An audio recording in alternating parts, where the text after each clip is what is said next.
दलितांच्या किती लेकी संपल्यावर या सरकारला जाग येणार आहे? लातूरची अनुष्का पाटोळे न्याय न्याय करत असताना नांदेडमध्ये आकांक्षा गायकवाड घडते. मोलमजुरी करणारा बाप काबाड कष्ट करून लेकरू डॉक्टर होतोय म्हणून तिला शहरामध्ये शिकवतोय आणि त्याला फोन येतो की तुमची मुलगी वसतिगृहाच्या पंख्याला लटकलेली आहे. वाजेगाव तालुका जिल्हा नांदेड. वाजगाव पासून नांदेड लांब असल्यामुळे बापाने आईने मोलमजुरी करून 2,500 रुपये पाठीमागे टाकून लेकीच्या शिक्षणासाठी एक एक रुपया जमा करून तिला वसतिगृहात ठेवलं.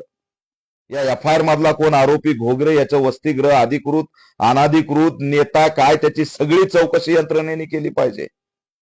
फोन येतोय बापाला की आकांक्षा पंख्याला लटकलेली आहे.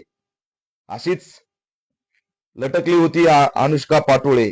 तिला तर बेडवर बसवलं आणि खिडकीला टावेल बांधलाय आणि तिलाही तिच्याही कुटुंबाला फोन जातो की तुमच्या मुलीनी स्वतःला संपवलंय.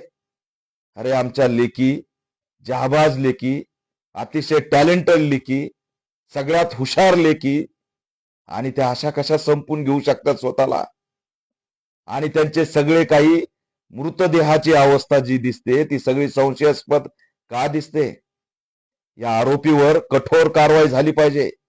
अनुष्का पाटोळे तिची आई बाप न्याय न्याय करत असताना मातंग समाजाचीच आकांक्षा गायकवाड आज आमच्यातून निघून जाते. काय झालंय तिच्यासोबत? काय करण्यात आलंय? तिला असणारं कोणत्या पद्धतीने संपवण्यात आलंय? नाही आत्महत्या केली विषय संपला असं होत नाही.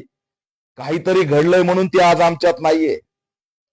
तिला आई वडिलाला तिच्या कुणीतरी घाबरून त्यांना भीती वाटते म्हणून वेगळी माहिती दिली, त्याची चौकशी करा. नांदेडच्या एसपींना मी मागणी करतोय. तिचा घातपात झालाय का?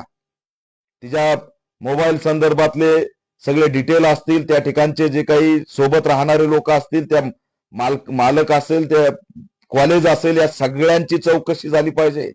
सखोल चौकशी झाली पाहिजे. लोकेशन व्हीडीआर सीडीआर सगळी आधुनिकपणे चौकशी झाली पाहिजे. आणि काय घडलंय आमच्या लेकी सोबत हे बाहेर आलं पाहिजे. याच्यात एसआयटी सीआयडी मार्फत चौकशी व्हावी. आज दलितांचे लेकर हळहळ करून संपवले जात आहेत. ना आमचा आवाज ह्या सुरू असलेल्या अधिवेशनात आहे ना संसदेत आहे. अनुष्का पाटोळेचा विषय कुठंच नाही. तिचा विषय बंद आहे तोवरच आकांक्षा गायकवाडचा या ठिकाणी गंभीर विषय पुढे येतोय. आज तिच्या आई बाप घाय मोकलून रडतायत.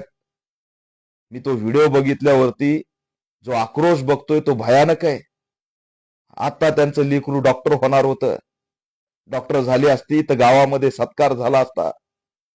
अभिमानाने स्वाभिमानाने बाप आई इथून पुढचं जीवन जगले असते. त्यांच्या आयुष्याला पिढ्यानं पिढ्या आलेली मजुरी, भूमिहीन, त्या ठिकाणी त्यांचा असणार मजुरीचा शिक्का पुसला गेला असता आणि या डॉक्टर मुलीने त्यांच्या कुटुंबाचा असणार उज्ज्वल त्या ठिकाणची पिढी सुरू केली असती. पण आमच्या सोबत खायचा घास आला कीच असं घडतं की घडवलं जातं याचा शोध लागला पाहिजे. हे गंभीर आहे. त्या ठिकाणी जी घटना घडली त्याच्यामध्ये घटना दाबण्याचा प्रयत्न कुणीही करू नका. आकांक्षा गायकवाड या संशयास्पद घटनेची सखोल चौकशी झाली पाहिजे. मृतदेहाच्या बाजूला पलंग होता. पाया लटकलेल्या अवस्थेत पायाच्या बाजूलाच पलंग होता. त्या पलंगावरती ती सहज पाय ठेवू शकत होती असं फिर्यादीने एफ.आय.आर. मध्ये त्या ठिकाणी आपलं म्हणणं मांडलेलं आहे. आणि म्हणून फिर्यादीचं म्हणणं आहे की ही माझी मुलगी आत्महत्या करू शकत नाही. बाप तर सांगतोय की एक मुलगी तिथं स्वतःला संपवत होती किंवा तिला वाचवण्याचं काम माझ्या लेकरांनी काही दिवसापूर्वी केलंय. जे लोकांना वाचवतात ते स्वतःला कसं संपवून घेतील? त्याच्यामुळे या प्रकरणाची सखोल चौकशी झाली पाहिजे. पोस्टमॉर्टम रिपोर्ट कसे बनतात, काय बनतात याचा सगळा आम्हाला अनुभव आहे. त्याच्यामुळे कसल्याही प्रकरणे या प्रकरणाला दडपण्याचा प्रयत्न केला तर याद राखा आम्ही कुणालाही सोडणार नाहीत. तिथले लोकप्रतिनिधी अद्याप कुटुंबाला भेटत नाहीत. घाई गडबडीत अंत्यविधी केला जातो.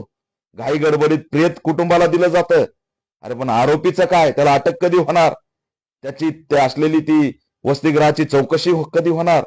या सगळ्या प्रकरणामागे नेमकं सखोल चौकशी करून सत्य कोण पुढे आणणार? नाही, हँगिंग आहे, संपला विषय, असं चालणार नाही. हँगिंग हा लटकवल्यावर सुद्धा होते आणि बळजबरी लटकवल्यावर सुद्धा हँगिंग होते. त्याच्यामुळे त्या अनुषंगाने तपास झाला पाहिजे आणि याच्यामध्ये सत्य बाहेर आलं पाहिजे. राज्य सरकारला, राज्याच्या गृहमंत्र्याला मी आव्हान करतो की अनुसूचित जातीच्या मातंग समाजाचं मतदान तुम्हाला लागतं. त्यांच्या मतावरती तुम्ही सत्ता बसवता आणि ज्यावेळेस त्यांचे लेकरं हळहळ करून संपवले जातात, मग ती अनुष्का पाटोळे असो, आकांक्षा गायकवाड असो, तुम्ही साधं अधिवेशनात भ्र शब्द सुद्धा बोलत नाहीत. त्यांच्या असलेल्या घटनाची चौकशीचे आदेश सुद्धा देत नाहीत. तुम्हाला फक्त मातंग समाज मतासाठी लागतो, धर्मासाठी लागतो. हे चालणार नाही. तुम्हाला जर या ठिकाणी त्यांचे मत चालतात तर न्याय का देत नाहीत, हा प्रश्न आम्ही या ठिकाणी विचारतोय. आणि म्हणून महिला आयोगाच्या अध्यक्षांनी सुद्धा या घटनेची दखल घ्यावी, अनुसूचित जाती जमाती आयोगाने दखल घ्यावी, गृहमंत्र्यांनी दखल घ्यावी आणि नांदेडच्या एसपीने या प्रकरणात सखोल चौकशी करावी, अशी मागणी सुद्धा मी करतोय. पीडित कुटुंबातल्या एका सदस्याला तात्काळ शासकीय नोकरी देण्यात यावी आणि या कुटुंबाला 50 लाखाची मदत सुद्धा राज्य सरकारने करावी, अशी मागणी या माध्यमातून करतोय. त्या कुटुंबातला एक डॉक्टर, भावी डॉक्टर आमच्यातून हिसकावून घेतलेला आहे. त्याच्यात असणारं सखोल कारवाई झाली पाहिजे, कठोर कारवाई झाली पाहिजे, अशी ऑल इंडिया पॅन्थर सेना मागणी करत आहे. लातूर आणि नांदेड आता पुन्हा कोणतं शहर, हा प्रश्न मी सरकारला विचारतोय. मुलींबद्दल आणि तेही दलितांच्या लेकरांबद्दल असं वागू नका, असं मी आव्हान करतो.